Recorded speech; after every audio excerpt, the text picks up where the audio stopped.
ठीक है पापा, मैं करवाता हूँ। किसका फोन था? पापा का कॉल था, वो 50,000 रुपये उधार मांग रहे हैं। मना कर दो। मना करना ही क्यों है रिंकी? अभी तो हमारी एफडी मैच्योर हुई है 5,35,000 रुपए की, उसमें से दे देंगे पापा को 50,000 रुपए। और वैसे ही पापा कह रहे थे कि 2-3 महीने में दे देंगे पैसे वापस। अरे कोई पैसे देने की जरूरत नहीं है, इतने टाइम से एफडी में पैसे भर रहे थे, अब जाके मैच्योर हुई है, उनके लिए थोड़ी ना करी थी। कोई जरूरत नहीं है देने की। ठेका ले रखा है क्या बुड्ढे का? रिंकी पापा है वो। अरे पापा है तो क्या हो गया? हमारी जरूरतें नहीं है क्या? पैदा कर दिया तो एहसान कर दिया उन्होंने हमारे ऊपर। हम अपनी जरूरतें पूरी करेंगे पहले, उनकी थोड़ी ना करेंगे। खुद कर लेंगे अपना खर्च, मना कर दो। पैदा कर दिया तो ठेका ही ले लिया है उन्होंने। पापा है। दामाद जी, हुआ पैसों का इंतजाम? अरे बहुत सख्त जरूरत थी, वरना मैं तुम्हें कहता नहीं। वो मैं कोशिश कर रहा हूँ। ऐसा है ना, मैं तुम्हारे घर के पास ही आया हुआ था, 1 घंटे में पहुंच जाऊंगा। हाँ, बस तुम इंतजाम कर देना। ठीक है, आप आ जाइए फिर। फिर से तुम्हारे पापा का कॉल था ना? क्या कह रहे थे? तुम हमेशा अपने बाप की मदद करने के लिए तैयार ही रहते हो। अरे कभी हमारे बारे में भी सोच लिया करो। मैं भी फैमिली हूँ, हमारी भी फैमिली आगे बढ़ेगी। रिंकी, मैं तो सभी के बारे में सोचता हूँ, बस तुम ही सेल्फिश हो गई है। हाँ ठीक है, अगर खुद के लिए सोचने वाले को सेल्फिश कहते हैं ना, तो मैं सेल्फिश ही अच्छी हूँ। छोड़ो, तुम ये बात सुनो मेरे ध्यान से। मैं बाहर से 1 पाव पनीर ला रहा हूँ, तुम पनीर की सब्जी बना देना। किस खुशी में पनीर बनेगा? अभी पापा से बात हुई थी, वो बेचारे पास में ही है, 1 घंटे में घर ही आ जाएंगे। थके हुए होंगे, भूख भी लग रही होगी। एक काम करना, पनीर की सब्जी बना देना, उनको पसंद भी है। अरे कोई जरूरत नहीं है, कल रात की सब्जी पड़ी है। ज्यादा शौक है ना रोटी सब्जी खाने का? वही गर्म कर दूंगी, रोटी सेक दूंगी, खा लेगा वही तुम्हारा बाप। अरे यार, रात का खाना हम खा लेंगे, अब कोई बाहर से आएगा उसको घर का रात का खाना खिलाना अच्छी बात थोड़ी है। अब पापा हैं, अगर पनीर की सब्जी खा लेंगे तो क्या हो जाएगा यार? अरे कोई जरूरत नहीं है पनीर लाने की, एक ही सब्जी काफी है, वही खा लेंगे। ठीक है, तुम्हारी जैसी मर्जी। ऑफिस के काम से नीचे जा रहा हूँ, तुम्हें जो करना है वो करो। बड़ा बेशरम बुड्ढा है। अब जाके कतरन लपेटू, नहीं तो इसमें भी मुंह बन जाएगा उसका। कैसी है बेटा? आप? हाँ, मैं दामाद जी ने बताया ना तुझे कि मैं आने वाला हूँ।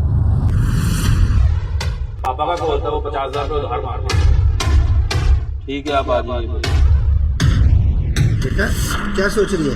कुछ बात हुई है क्या? नहीं कुछ नहीं सोच रहे पापा। आप आओ, अंदर आओ।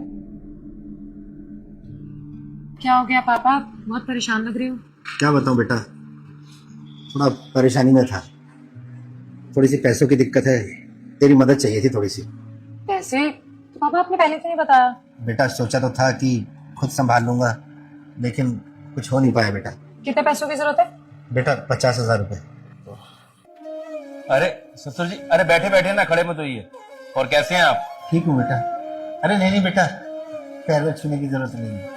आपने तो घर पे आना बिल्कुल ही बंद कर दिया, जैसे हम पराये हो गए हैं। वो बेटा काम के चक्कर में थोड़ा सा बिजी रहता हूँ, इसलिए नहीं आ पाता हूँ। विनय, एक बार ही रूम में आना, कुछ बात करनी है। ससुर जी आप 2 मिनट रुकिए, मैं भी आता हूँ। विनय, आई एम सो सॉरी। मुझे लगा कि सिर्फ तुम अपने पापा के बारे में बात कर रहे हो, और आई स्वेयर मुझे पता है कि मैंने बहुत सेल्फिशनेस दिखाई है। मुझे बहुत ज्यादा शर्मिंदगी हो रही है अपनी हरकत के लिए, लेकिन तुम्हें पता है ना पापा को बहुत जरूरत है पैसों की। प्लीज विनय, पापा को पैसे दे देते हैं ना। तुम तो बहुत ही सेल्फिश हो।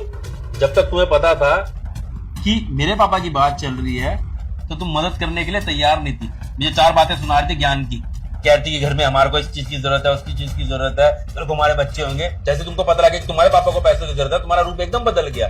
तुम कह रही हो कि मदद कर दो इनकी। अब सुन लो, जो तुम ये भेदभाव करती हो ना, मुझे बहुत बुरा लगता है। मैंने कभी तुम्हारे परिवार के साथ में भेदभाव नहीं किया है, लेकिन अब तुमने मजबूर कर दिया है कि मैं भेदभाव करूं, इसलिए मैं तुम्हारे पापा की कोई मदद नहीं करूंगा, जाके मना कर दो। विनय, तुम खुद सोचो ना, पापा की इकलौती बेटी हूँ मैं। अगर हमसे तुमसे पैसे नहीं मांगेंगे तो कहाँ जाएंगे? मेरे को कुछ नहीं पता, अब मैं कोई मदद नहीं करने वाला। अगर मैं अपने मुंह से करूंगा ना मना, तो अच्छा नहीं लगेगा, उनको बेइज्जती फील होगी। इसलिए जाके अच्छा होगा तुम ही जाके मना करो। जाओ, चलो मना करो। प्लीज एक बात सोच लो, मैंने पहली बार हेल्प मांग रहा, अच्छा नहीं लगेगा मना करेंगे तो प्लीज दे दो ना। जाके मना करो, मैंने बोल दिया ना। जाओ चलो। पापा माफ करना, हम आपकी कोई मदद नहीं कर पाएंगे। बेटा देख ले किस तरीके से हो जाए तो, सच में बहुत मजबूरी है, वरना मैं तेरे आगे हाथ नहीं फैलाता बेटा। ससुर जी आप टेंशन मत लीजिए, पैसों का अरेंजमेंट मैंने कर दिया, आपको पैसे जल्दी दे दूंगा। विनय, आई एम सो सॉरी।